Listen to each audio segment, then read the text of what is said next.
pacifica. Ele não separa, mas concilia. Então avaliem seus objetivos na vida. Decidam entre o poder dos homens e o poder de Deus. Mas, lembre-se, de que um deles os conduzirá à glória da eternidade. Balança de justiça. Portia. O real desejo de crescer espiritualmente está vinculado à necessidade de ser desenvolvida a noção legítima de equilíbrio. Os homens, em geral, entendem equilíbrio como a atuação de forças que lhes proporcionam conforto e cessos materiais, atendendo a desejos nem sempre compatíveis com as necessidades da evolução do espírito. Ajustam em cada prato de uma balança ações muitas vezes conflitantes, que os mantêm nivelados, oferecendo supostamente a ideia de estabilidade. Mas, a mesma balança que utilizam para pesar valores corrompidos, é também o símbolo da justiça. É nela que serão medidas as consequências de atitudes desprezíveis, que fornecem a falsa noção de equilíbrio. Assim, pesem atos e palavras através da própria consciência, antes de colocá-los na balança de suas vidas. Façam com que as ações morais pesem infinitamente mais do que as fraquezas do espírito. Pois, o desequilíbrio decorrente dessa atitude na vida material, representa o alicerce de estabilidade perene no amor de Deus. Preservar a justiça alheia. Serapis Bey.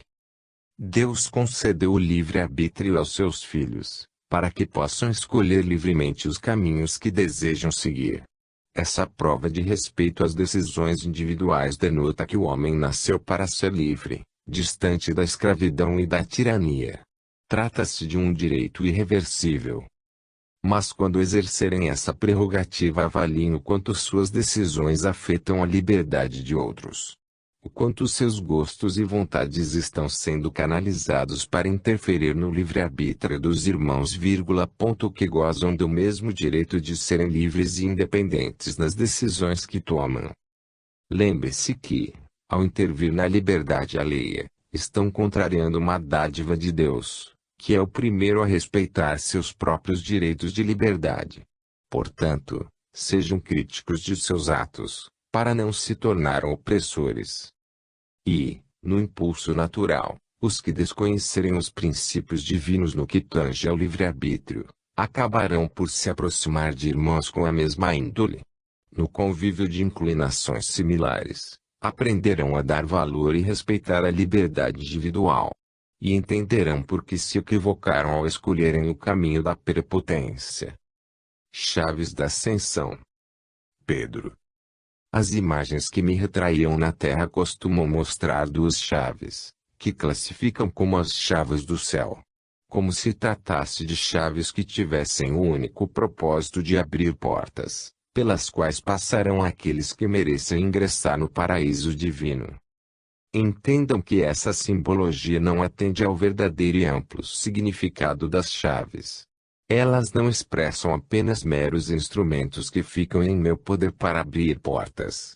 Essas chaves representam o amor e a razão, que devem ser despertados em todos os homens, para que eles possam abrir as diversas portas que surgem em seus caminhos.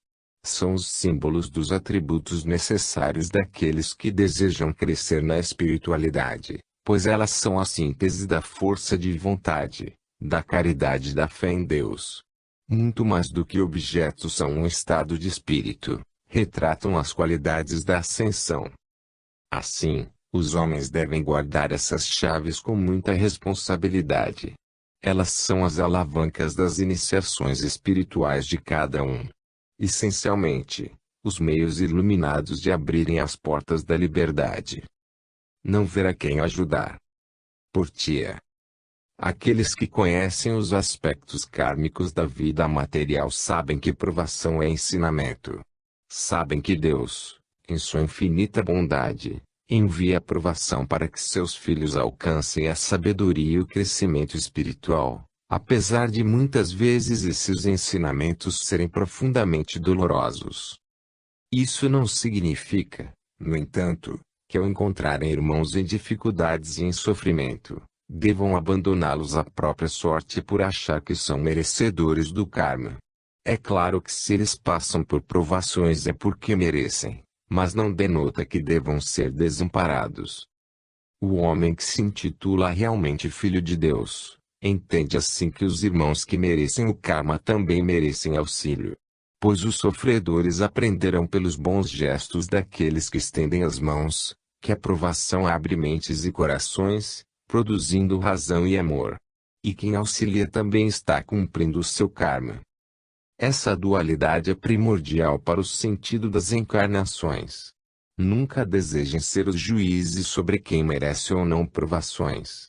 Façam as suas partes no trabalho de auxílio espiritual, se possível de forma anônima e desinteressada, afastados do orgulho e da vaidade.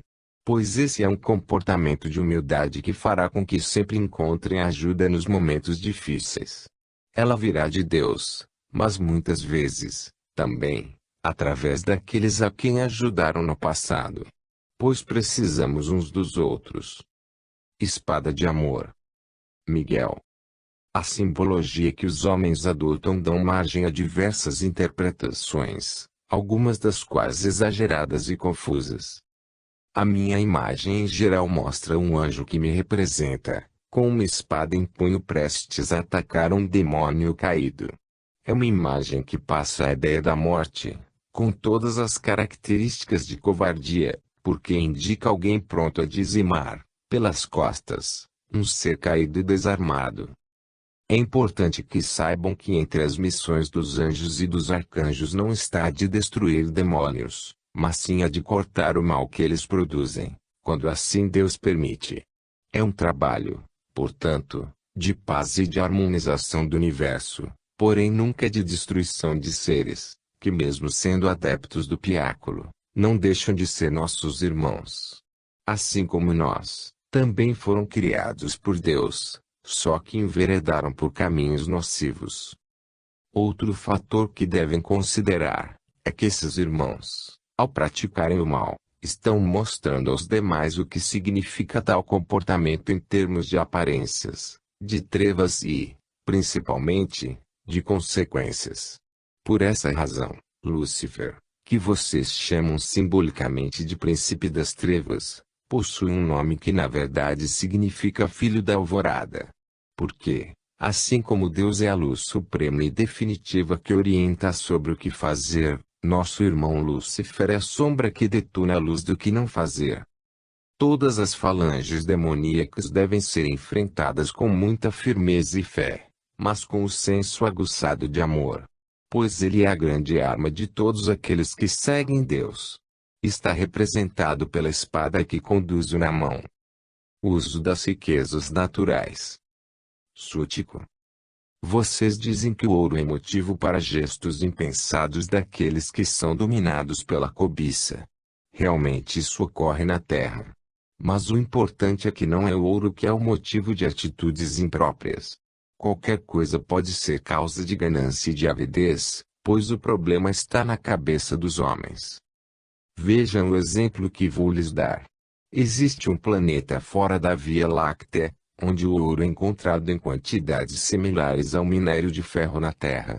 Ele tem a mesma utilização nobre que vocês conhecem, enquanto que a prata e o cobre são escassos.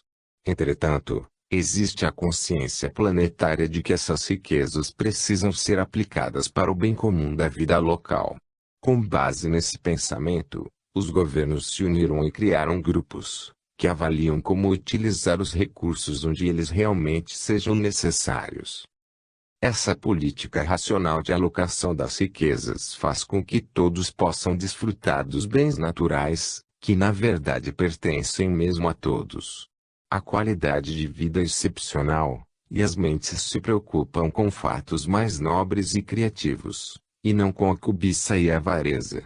Governos e pessoas são conscientes de que se todos gozam de boa qualidade de vida, então a sociedade encontrará a paz e o desenvolvimento. Os recursos não são destinados a gastos militares, mas ao bem-estar da humanidade local.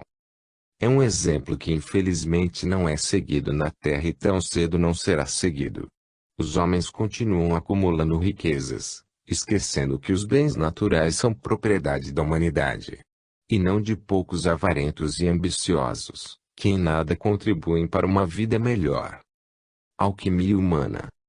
Isidoro de Servilha. A vida na Terra exige sacrifícios dos que nela estão encarnados. Porém esses sacrifícios podem ser minorados se procurarem, com dedicação, empenhar algumas horas da semana voltados para a meditação e autocrítica. Desses momentos é que o espírito aprenderá mais sobre a sua própria mente e o seu corpo denso, fato primordial para a evolução cósmica, e para a justificativa da presença de vocês no planeta. Não esqueçam que a encarnação em si já se constitui numa dura prova. Aproveitando os ensinamentos dela, a transformarão em incalculável riqueza espiritual. E se persistirem em assimilar essa riqueza, estarão transmutando as negatividades. Essa é a grande alquimia que os homens podem promover durante sua estada na Terra. Mas isso não é simples. Requer disciplina, perseverança, força de vontade e inabalável fé em seus próprios objetivos espirituais. Realcem de maneira firme a certeza de que caminham pelas vias do progresso. Estudem e trabalhem tendo Deus no coração, pois é de homens assim que a humanidade precisa. De homens que convertam o sacrifício da vida material no despertar de uma vitória, cujo prêmio é a luz divina. Sabedoria de viver. Swami Vivekananda. Cada encarnação de um homem é a combinação de muitas vidas atuais. Uma delas se resume no convívio com a família, outra no ambiente de trabalho, assim como existirá aquela que obriga a tratar diariamente com desconhecidos. E podemos acrescentar ainda que abrange suas preferências religiosas. São, portanto, inúmeros momentos que fazem com que ele precise ter comportamentos diferenciados em função daqueles que o cercam. Por isso, fala-se tanto da arte de viver. O mais importante, no entanto, é compreender o verdadeiro significado da arte de viver. O fato de que precisam ter posicionamentos distintos nos vários ambientes, fruto dos aspectos social e político da vida material, não significa dizer que tenham necessariamente sentimentos discriminados. E aí entra um aspecto mais relevante do que a arte de viver, que é a sabedoria de viver. É quando um homem, consciente de suas responsabilidades junto a Deus, desenvolve no seu espírito um só sentimento, voltado para o amor, a caridade e o desejo de evoluir. E de posse desse sentimento, permanente em seu espírito, ele poderá frequentar qualquer ambiente com a certeza de estar levando Deus no íntimo. De estar conduzindo em seu espírito a sabedoria da vida. Espírito de Natal. Jesus sanando. Todos os anos, por ocasião do Natal, os homens falam em paz e amor. Lembram meu nome e se confraternizam com os melhores desejos.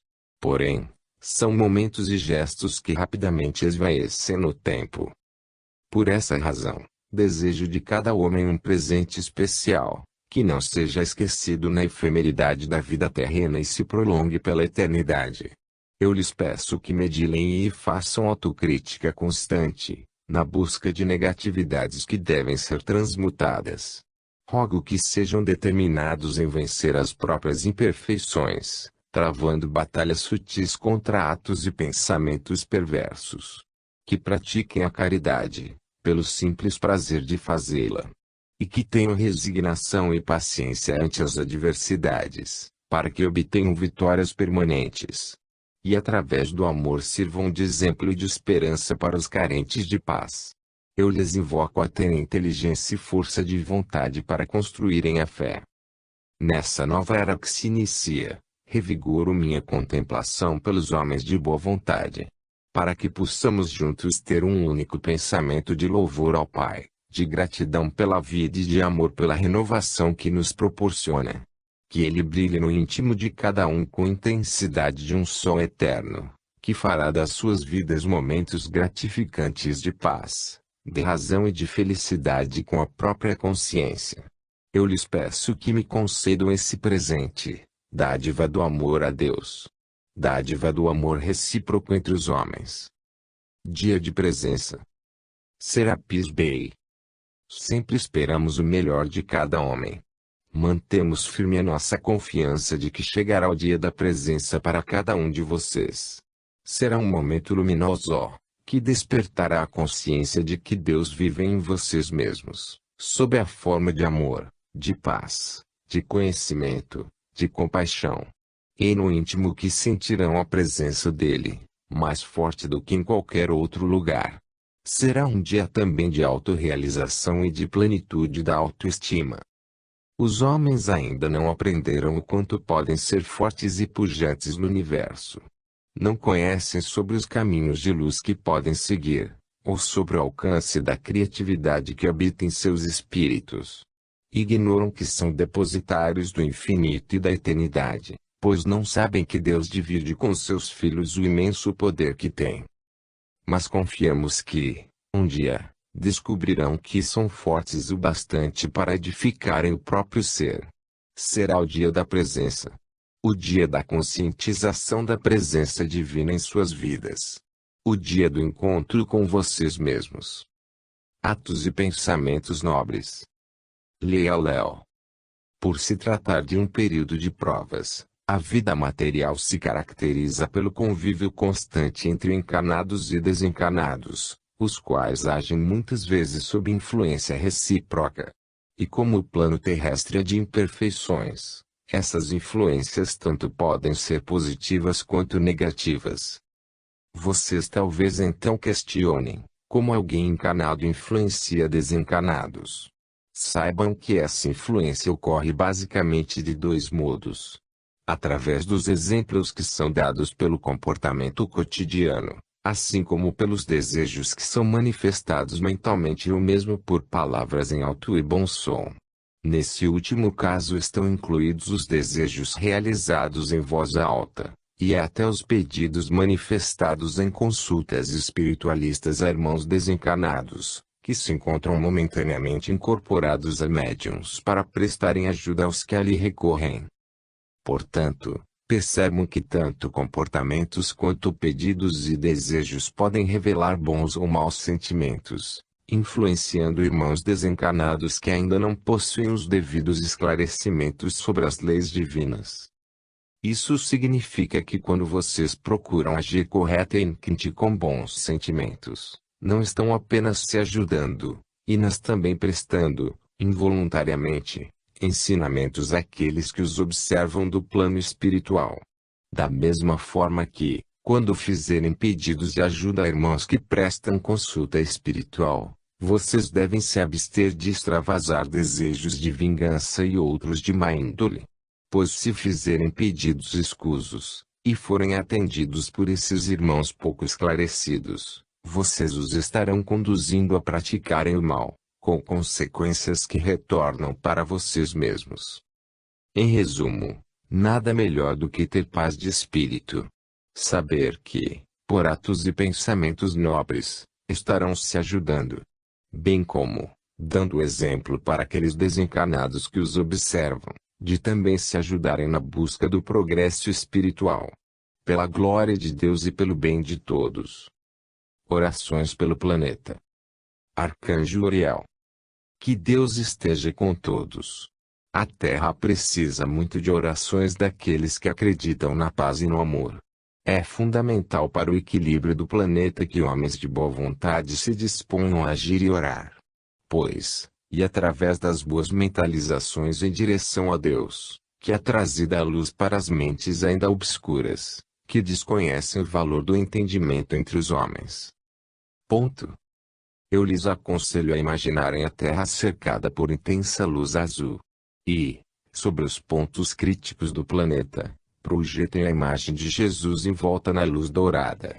Essas duas cores, o azul e o dourado, estão ligadas à paz, mas juntas ainda promovem o verde rubi, tão necessário à cura dos espíritos rebeldes e mentalmente doentes. A imagem de Jesus, por ser conhecida de todos, reforçará a mentalização dos que enviam, e a visualização dos que a recebem. Participem dessa cruzada pela paz, pois estarão fornecendo energia para que possamos trabalhar pela evolução de todos. Operários da Nova Era. Ezequiel.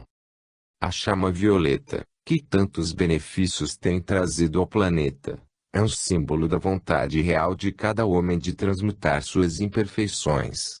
Ela funciona como esterilizadora do espírito e da aura, eliminando traços que já foram reconhecidos como sendo inúteis à evolução espiritual.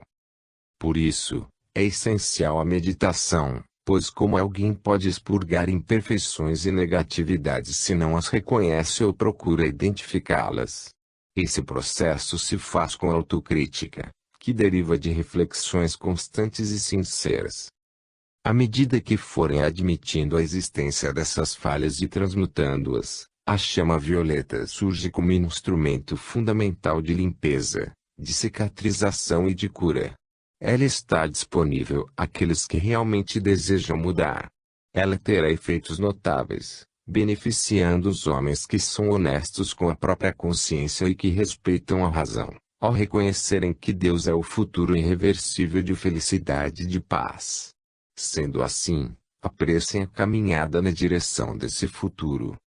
Porém, o mais importante é que ao aperfeiçoarem o trabalho com a chama violeta, tornar-se-ão guardiões dela. Não somente em proveito próprio, como encaminhando aos irmãos que ainda não a conhecem. Estarão, assim, sendo os verdadeiros operários da nova era, ajudando na árdua tarefa de levar o progresso moral e a espiritualidade ao planeta, sob as formas de cura e de amor. Homens que fazem história. De Alclu. O futuro da humanidade está condicionado a dois caminhos. O primeiro, se relaciona à trajetória que envolve o ritmo normal da vida, seguindo seu curso histórico. Já, o segundo, associado aos homens que fazem a própria história. Nesse segundo caminho estão aqueles que desejam utilizar seu tempo na Terra buscando a evolução. São aqueles que querem encontrar o amor em seu íntimo e, para isso, são resignados ante as provações necessárias. São responsáveis e honestos perante os compromissos espirituais. Despertam um desejo sincero de transmutar os defeitos. Não se contentam com o próprio crescimento e ainda desejam mais, praticando a caridade e dando a mão para os que querem segui-los. São pacientes, mas também dotados de um feliz descontentamento. Não se comprazem com pouco, porque sabem que Deus lhes oferece o infinito e a eternidade. São homens que olham para frente e para o alto, porém mantendo a sabedoria de empregar o presente na construção do futuro. Por isso fazem a própria história. Com toda certeza os livros pouco ou nada falarão sobre eles. Serão notáveis anônimos, cuja história estará escrita na memória daqueles que testemunharam seus atos de paz e de elevação moral. Serão vistos como exemplo para os que um dia, cansados de serem levados pelos impulsos da humanidade, desejem edificar seus próprios caminhos em direção a Deus. Humildade. Monge oriental. Ao auxiliarem, encubram-se com o manto do anonimato. Ao elucidarem, dissimulem o seu saber para não humilhar. Ao doarem, o façam sob a égide do inconsciente. Ao participarem, se elevem ao nível dos demais para não constranger. Ao praticarem a caridade, envolvam-se sempre pela nobreza da humildade. E sempre aparecerão para Deus. Falar silenciosamente. Monge oriental. O silêncio é um dos princípios fundamentais da sabedoria, daqueles que se interiorizam na procura da luz que esclarece. A voz de Deus é silenciosa, pacífica, vibrando dentro da máxima da criação que são seus filhos. Ouça a voz do Pai e aproxime-se dele. Faça de suas palavras orações do cotidiano. Lembre-se que palavras ditas sem pensar podem ecoar entre as montanhas da justiça, voltando para elucidar seus ouvidos tomados pelo remorso. Desperte em seu interior a imagem serena de Deus. Tenha a sabedoria de falar silenciosamente. Mestres e alunos. Madre Teresa.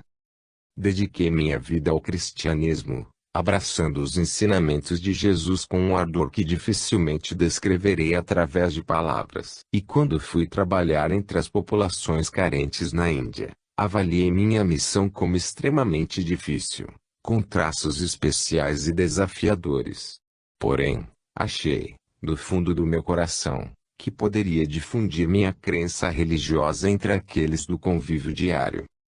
As dificuldades que os homens encontram na pobreza, entretanto, criam entre eles uma onda de solidariedade que ultrapassa as barreiras religiosas.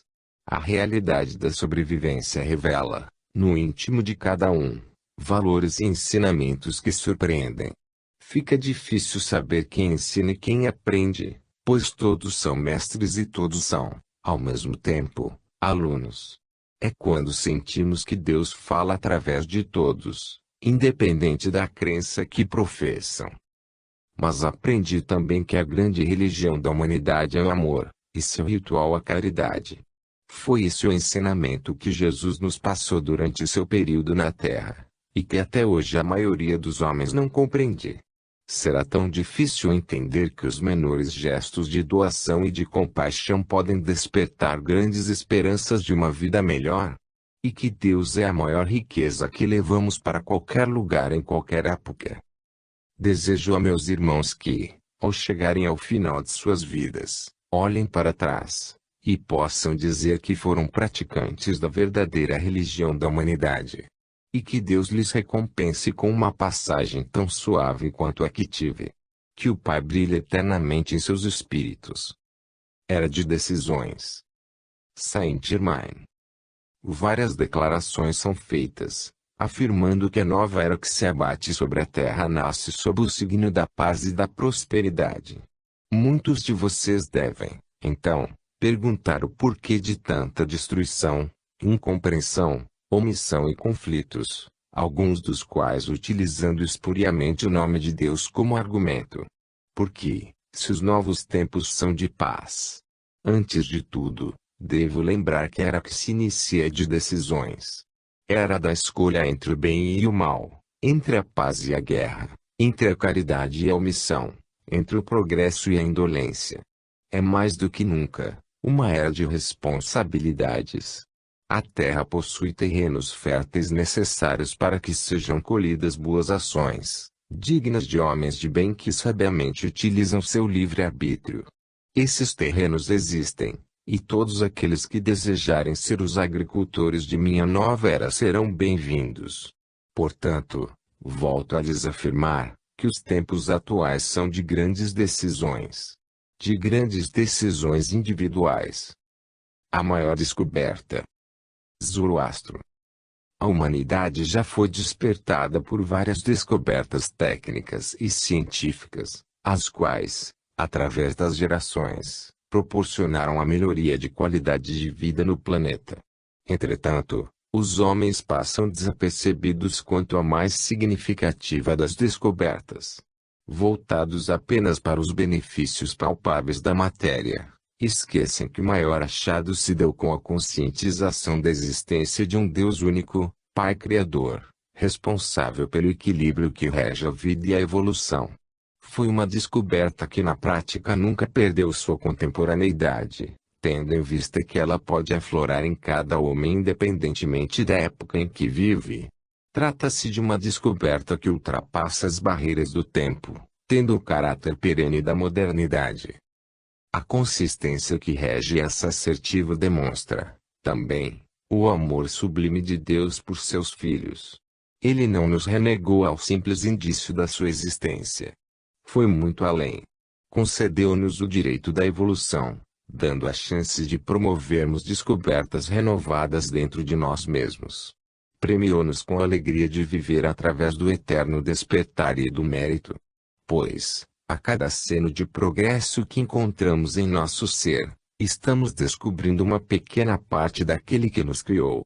Assim, logo percebemos que as grandes inovações da humanidade são meros resquícios de um passado simplório, ante a grandeza da contínua descoberta que gerou todas as outras.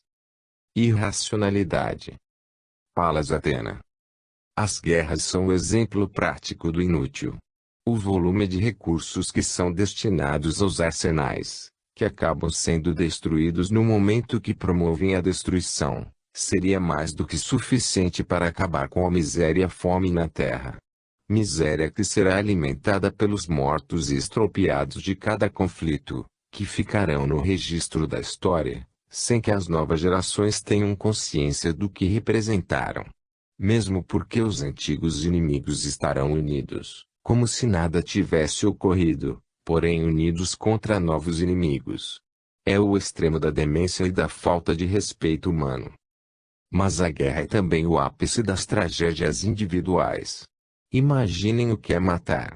Fazer com que um simples ato destrua uma vida que levou anos para ser formada, desde o momento da concepção no útero materno. Uma vida que é amada por pais, irmãos, amigos, que sofrerão ao saber que ela foi ceifada barbaramente. Para que, então, muitos anos depois, vejam os antigos inimigos se abraçando, como se, de novo, nada tivesse ocorrido, fazendo promessas de cooperação no caso de novos conflitos. E da mesma forma que o duelo entre os homens deve ser firmemente condenado, em maior escala o duelo entre as nações precisa terminar. Porque a guerra só tem uma utilidade, que é inócua, demonstrar o quanto ela é inútil. Portanto, orem para que os líderes do planeta sejam sábios e rejeitem a guerra. Que eles deixem as intransigências de lado e dialoguem, cooperem pela paz, colocando-se no lugar daqueles que acham ser os inimigos, sentindo os anseios e angústias que os afligem. Porque essa é a fórmula da paz, ensinada por Jesus, que diz amar ao próximo como a si mesmo. Conversando com Deus. João. O silêncio é um trunfo que se encontra à disposição dos homens. Tenham a sabedoria de usá-lo ao invés de proferirem palavras inconsequentes, que lhes trarão problemas no futuro. Mantê-lo em suas vidas, fará com que desfrutem da oportunidade de refletirem sobre os atos que cometem, sabendo evitar que palavras inoportunas se transformem em gestos inconvenientes. Mas, é preciso compreender que o silêncio não está associado apenas às palavras que são articuladas oralmente. Existe uma forma de silêncio que é primordial à evolução do espírito, o silêncio mental. É o modo de coibirem os maus pensamentos que, mesmo não sendo traduzidos para gestos reais, inundam a mente de negatividades. Porque pensar é falar alto com Deus. Dessa forma, tenham também a sabedoria de desenvolver o silêncio mental. Pois é através dele que conseguirão, mais do que nunca, conversar com Deus. Porque é por sentimentos que promovem esse diálogo. Ectoplasma e endoplasma. Metratron. O fluido vital que é utilizado nos trabalhos espirituais denomina-se ectoplasma. Porém, enquanto ele ainda está no interior do corpo humano, antes de ser doado, tem o nome de endoplasma, ou seja, o plasma endógeno. O endoplasma é produzido a partir de uma série de fatores, que se constituem numa espécie de combustíveis do processo. Assim, os alimentos e líquidos que os encarnados ingerem, o ar que respiram, os raios solares que recebem, bem como as energias vitais que absorvem pelo fio de prata, nas viagens astrais durante o sono, contribuem de maneira efetiva para a formação e fortalecimento do endoplasma. O chakra básico se encarrega de dar início às transformações necessárias, para que então seja produzido o endoplasma. Sendo assim, não é muito difícil perceber que a qualidade do endoplasma, ou do ectoplasma a ser doado, depende da qualidade dos alimentos e líquidos, do ar respirado e das horas de sono. Se os alimentos sólidos e líquidos são de má qualidade, assim como o ar e, além disso, o encarnado não dorme o suficiente, então ele terá substancial redução no fluido vital que lhe permite a vida e o ajuda no trabalho espiritual. Por essa razão, o fumo, as bebidas alcoólicas e as drogas, entre outros produtos e alimentos, são tão nocivos ao organismo. Além dos danos no corpo físico, interferem diretamente na produção de endoplasma, impedindo que sua qualidade não seja suficiente para defender o corpo contra inúmeras doenças. O organismo físico fica desprotegido e o corpo etéreo passa a ter marcas substanciais desse processo degenerativo, muitas vezes estigmatizado para outras encarnações. Soma-se a isso o fato de que endoplasma de má qualidade significa ectoplasma do mesmo nível. E, assim, o trabalho espiritual fica prejudicado. E o fato mais grave é que trabalho espiritual não é somente aquele realizado nos templos das diversas religiões, mas é aquele que também ocorre quando vocês em visitas a hospitais, a casas de caridade ou a pessoas enfermas, doam ectoplasma até sem saberem que o estão fazendo. Mesmo quando passam perto de um acidente ocorrido na rua, vocês podem doar o fluido necessário, para que feridos sobrevivam e aguardem socorro. É um meio de amar sem saberem que estão amando. Isso exige sérias reflexões sobre seus hábitos alimentares e de vida em geral. Conturbações e deturpações afetam o endoplasma, afetam a própria vida e a missão que têm como encarnados. Estão arriscando a perder muito, quando não desejam ser disciplinados no tocante aos hábitos adequados de vida. Maternidade. Na mira. As mulheres precisam se conscientizar de que a maternidade não é apenas o resultado de um desejo ou um ato natural. Mais do que isso, ela é um dever sagrado que possibilita a continuidade do desenvolvimento espiritual do planeta. Ao conduzir um filho, a mulher na realidade está despertando a humanidade. Está sendo um meio que permite a renovação espiritual daqueles que vão nascer, fruto das chances concedidas por Deus. Trata-se de uma responsabilidade que recai sobre o progresso e o destino de muitos irmãos, que precisam da oportunidade de voltar encarnados à Terra. Assim, as mulheres devem ser firmes no propósito da preservação humana. Pois interromper uma gravidez, pela simples vontade de não ter um filho, é o mesmo que abortar a natureza. É tirar de outro a chance que ela mesma teve ao encarnar. Maternidade, portanto, é sinônimo de vida, mas também de espiritualidade, para quem vai nascer e para quem está gerando.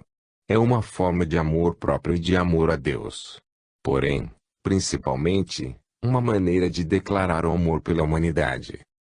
Frutificando os ensinamentos de Jesus. Eclon. Ao encarnarem na Terra, os homens assumem inúmeras responsabilidades. Entre elas, a de cuidarem da própria evolução espiritual, sendo tutores de atos e de pensamentos que os conduzem à glória de Deus. Dentro desse contexto, existe uma responsabilidade que é fundamental, pois está vinculada ao período em que Jesus esteve na Terra. Reconhecer o sacrifício do Cristo, para que a humanidade evolua e entenda melhor a espiritualidade, é ser firme na disciplina e na força de vontade de seguir os preceitos ensinados por Jesus. E esse é o sinal de respeito e de gratidão pelo trabalho que ele deixou no planeta. Caso contrário, abominando as responsabilidades concernentes à própria evolução espiritual, estarão fazendo com que o martírio de Jesus tenha sido em vão. É a forma de o manterem simbolicamente crucificado em suas vidas. O melhor é terem o perfil de libertadores. Trabalhem pelo próprio progresso e, por conseguinte, pela própria libertação. Para que possam ver Jesus, livre e luminoso, orientando os caminhos da vida. Aproveitar a vida. Caber. A vida na Terra é extremamente curta se a compararmos com o infinito criado por Deus. São momentos decisivos para aqueles que, através do corpo denso, aprenderão mais sobre as imutáveis leis do universo, cuja perfeição divina é incontestável. Assim, o primeiro grande pensamento que alguém deve ter, ao estar encarnado, é que aquele estado é fruto da sua imperfeição, e temporário.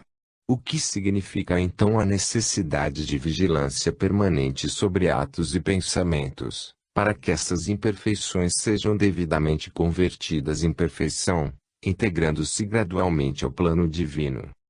Daí emerge a importância de não perderem tempo com a inoperância, quanto ao progresso do espírito. E mais ainda, Não perderem tempo cometendo faltas que lhes atrasem ainda mais a caminhada. Porque além de precisarem trabalhar para a busca da perfeição, precisarão também refazer o que estão construindo de negativo, tornando a trajetória mais difícil e pesada. A vida material é curta, volto a lhes afirmar, pois a matéria é perecível.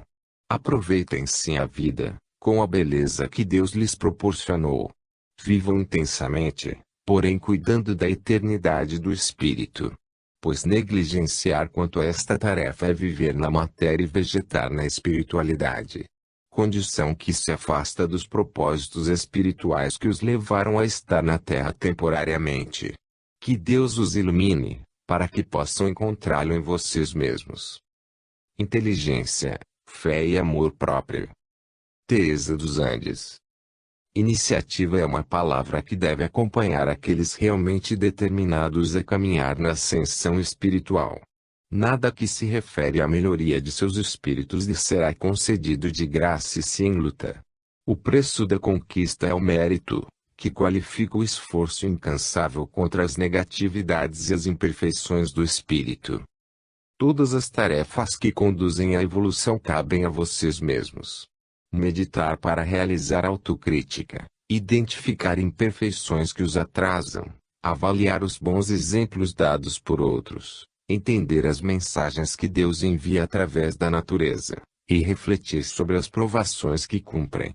Pois os ensinamentos e os instrumentos destinados à evolução do espírito estão em toda parte, mas cabe a cada um agir, ter expediente e desembaraço para entendê-los e utilizá-los.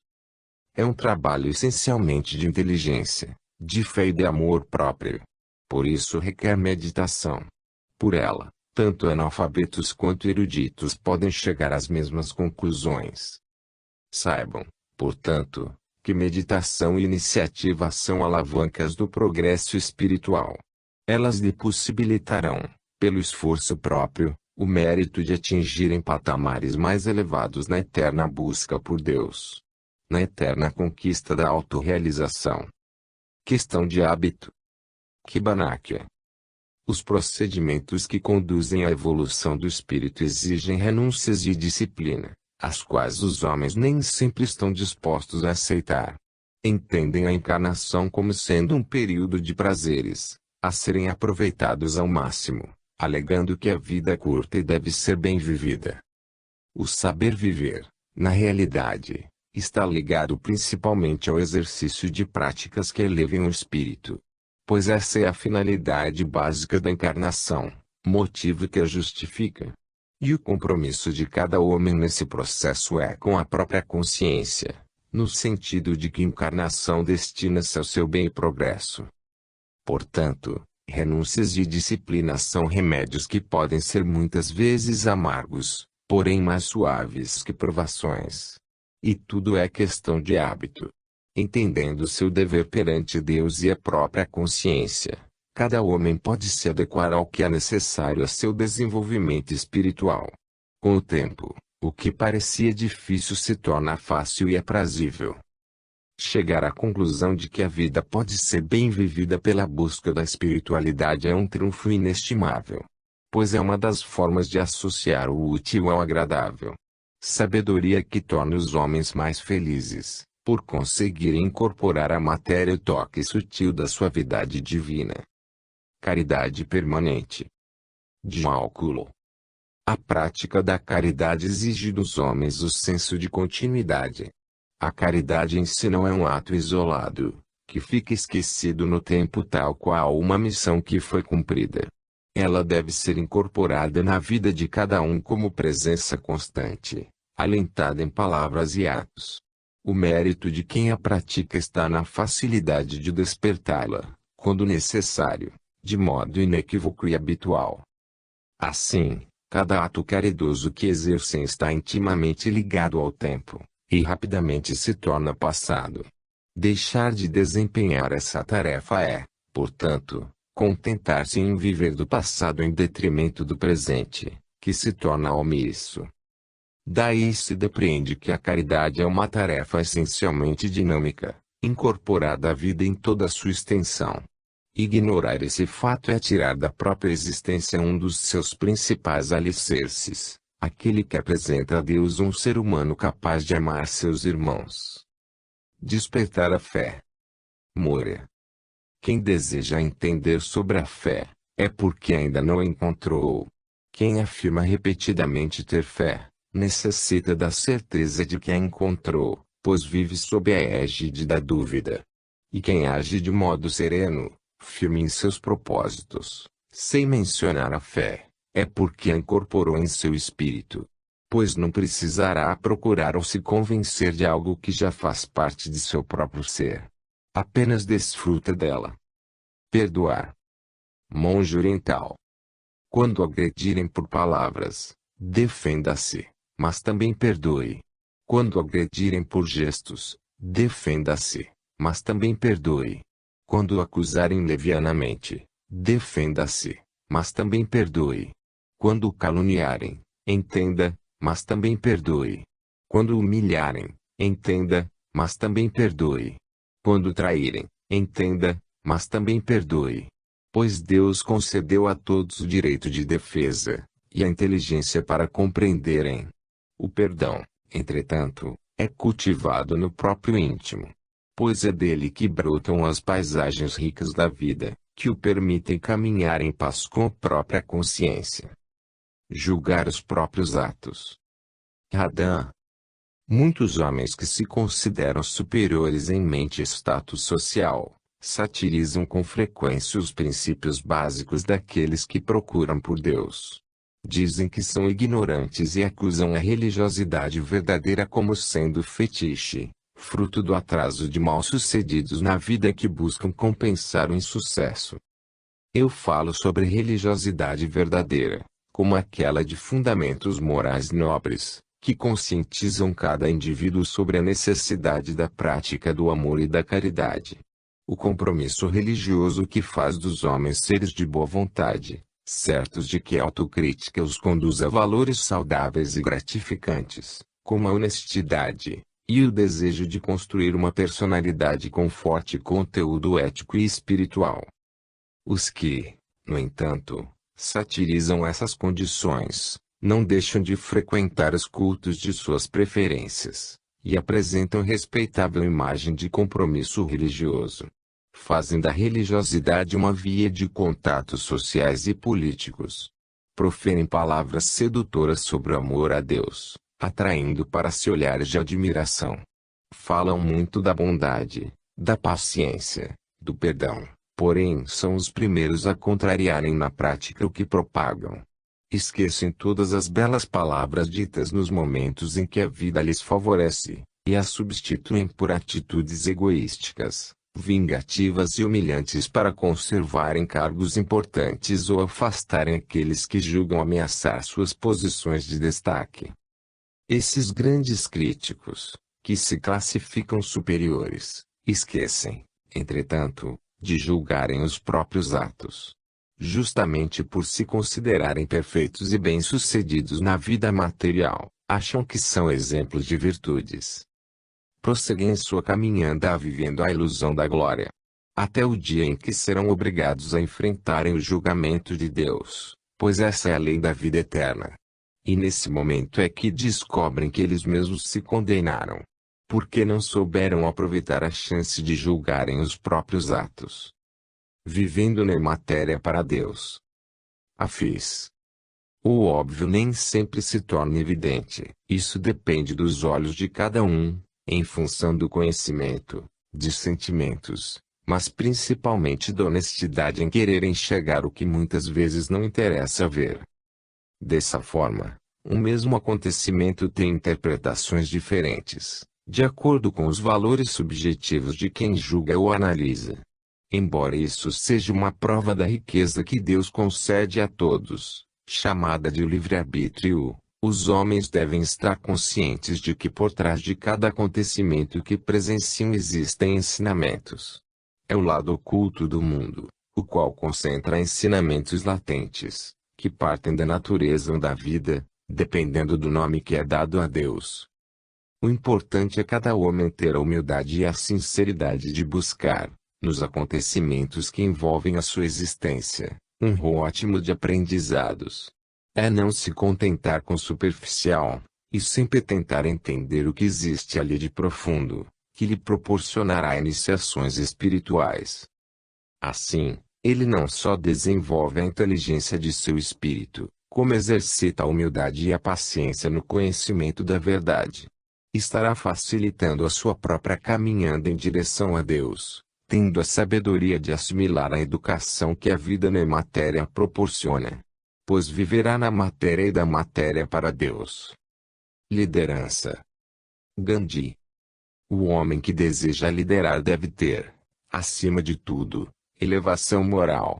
Pois será sempre alvo dos demais que o vislumbrarão como exemplo a ser seguido. Caso despreze as virtudes da alma, estará transmitindo aos seus seguidores as sementes do caos e da desordem, que os tornarão rebeldes e desesperançados. Se, dessa forma, edificarem o amor divino em seus espíritos, estarão sendo líderes natos. Darão o exemplo aos que necessitam de luz, mas serão fundamentalmente os condutores de seus próprios passos na vida. E essa é a independência e a liberdade que Deus lhes deseja, a de serem senhores de suas existências, porque souberam iluminar a própria consciência através da razão plena. Pois, líderes verdadeiros são aqueles que souberam alcançar a liberdade, e ensinaram aos demais como encontrá-la. Pela eterna fé em Deus. Sentido inverso. Emmanuel. Quando alguém se deixa dominar pelo ego, caminha no sentido inverso da espiritualidade. Pois os princípios que passam a reger em sua vida são os do orgulho e da pretensão. Situação que o faz sentir superior, classificando-se autossuficiente e motivo de admiração. Agindo assim, não aceita críticas porque se julga perfeito. Considera suas ações como elogiáveis e suas opiniões definitivas. Até ao propagar suas pretensas humildade e bondade deixa rastros de arrogância. Se pensam que isto está longe da realidade, estão equivocados. Esse é um dos problemas mais comuns na Terra. Os homens bem-sucedidos em seus trabalhos, ou na vida como um todo, em sua maioria caem nessa armadilha do ego. E como se julgam soberanos, passam a achar que têm o direito de determinar o destino daqueles que consideram inferiores ou subalternos. Querem impor a respeito de questões religiosas ou morais, entre outras. Não se incomodam mesmo em humilhar, pois acham que é um direito que lhes cabe. Não sabem, entretanto, que o mérito ainda está lhes sendo cobrado, porque o sucesso é um simples exercício. E uma chance que Deus lhes concede para serem superiores, não no orgulho, mas na compaixão. Para que saibam utilizar esse poder temporário na edificação do espírito e não do ego.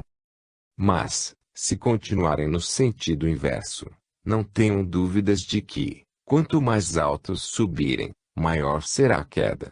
Pois como sempre optaram pelo sentido inverso, Deus lhes atenderá. Fará com que desçam do pedestal, pois esse é o sentido inverso do que trilharem até então. Inteligência. Diva. A vida não tolera atos impensados, que geram consequências negativas, mesmo que elas atinjam somente um homem. As atitudes devem ser rigorosamente avaliadas, para que se torne habitual coibi-las antes que provoquem o mal. Quando alguém, por atos impensados, fecunda a negatividade e o mal, solidifica esses aspectos de forma bruta em seu espírito. Trata-se de um retrocesso, pois o caminho do espírito é da leveza do amor, e não de componentes que deformem sua constituição. Desfigurar é o passo dado para o surgimento de patologias espirituais, que acabam por fluir na forma de doenças para o corpo denso. Ademais, vocês não imaginam como é difícil eliminar negatividades que são plasmadas. Gerar o mal é fácil e rápido, porém, a edificação do bem no espírito é uma tarefa árdua, de paciência, de resignação, de amor próprio e de confiança em Deus. Quanto mais construírem o mal, o que é simples de fazer, mais dificuldades terão para fundamentar o bem de forma definitiva no espírito. Significa maior tempo de aprendizado através das provações, maior carga de sofrimentos. Mas usem a inteligência para decidir, entre o sutil trabalho que exige paciência e amor na edificação do bem, ou o trabalho grosseiro e inútil moldado pela inconsequência. Lembre-se que a inteligência não só ajudará sobre a decisão que vão tomar, mas também será o principal instrumento dos passos seguintes. Esperanças e mudanças. Machuan Amadeus. Sempre se fala de esperança. Esperança de um mundo melhor, de paz, de progresso, esperança de ver a cura de doenças, de melhorar de vida, esperança quanto a inúmeras questões relacionadas ao cotidiano de cada um. A esperança, porém, está relacionada a alguma mudança para melhor no futuro, o que significa ter que se caminhar até essa mudança. A trajetória pode ser moldada pela espera, ou por ação decisiva, no sentido de promover a almejada mudança. E isso depende dos próprios homens. É importante dizer que para promover mudanças em sua vida, e no meio em que vive, o homem necessita trazer para si a responsabilidade de alterar seu espírito, de modo que cada imperfeição seja eliminada em definitivo, ou seja, transmutada. Se cada um fizer conscientemente a sua parte, ao invés de tentar modificar os demais, a energia despendida será melhor utilizada. Pois melhorando as condições básicas do espírito, aproximando-se mais da influência divina da alma, cada homem tende não só a se aperfeiçoar, como também a tomar decisões mais condizentes com o bem-estar da coletividade. Pois tendo consciência da autoestima e da necessidade eterna da autorrealização, ele terá melhores condições de entender o que ocorre no próprio ser, bem como compreender anseios e necessidades dos demais. Isso lhe proporciona a base para trabalhar na direção das almejadas mudanças, contribuindo para sua própria vida e para a vida dos irmãos que o cercam. E se todos agirem assim, de forma sinérgica e participativa, o trabalho é mais efetivo, no sentido de transformar a esperança em realidade. Pois esperança, Deus ajuda a construir, pelos instrumentos que concede a seus filhos. Mas realidade é construída por aqueles que, com sabedoria, utilizam esses instrumentos. Transmutar o ego. Machuan Amadeus. A dimensão do ser está diretamente correlacionada com a cultura espiritual, em seus mais nobres princípios, fundamentados no amor e na caridade. Porque é através desse conhecimento que um indivíduo disponibiliza para a própria vida o infinito do saber divino. Essa dimensão deve ser inversamente proporcional ao ego. Pois quanto maior ela for, mais esclarecido e consciente o indivíduo é, no sentido de que o culto ao ego precisa ser transmutado em benefício da humildade sábia e atuante. O mais elevado, no entanto, é quando, pela razão plena, alcança-se a erudição de entender que o saber e o conhecimento adquiridos são apenas uma pequena parte do todo inatingível. Porque não existe dimensão que possa se igualar a Deus. Compreender isso, aceitar e praticar, de modo honesto e consciente, é proporcionar virtudes à existência. Deus, em sua infinita sabedoria, tem a humildade de se diminuir para ser melhor compreendido pelos homens. Estes, por sua vez, precisam se engrandecer para alcançá-lo e senti-lo. E, para isso, devem entender que a grandeza de um ser está na crescente dimensão de sua humildade. Preparando o espírito para orar. Alesis Careu. Qualquer pensamento de amor ou de súplica endereçado a Deus se constitui numa oração. Porque quando conversamos com Deus estamos orando, principalmente quando se trata de conversa silenciosa, fortalecida por sentimentos sinceros e de reconhecimento de que Ele é o nosso maior mestre.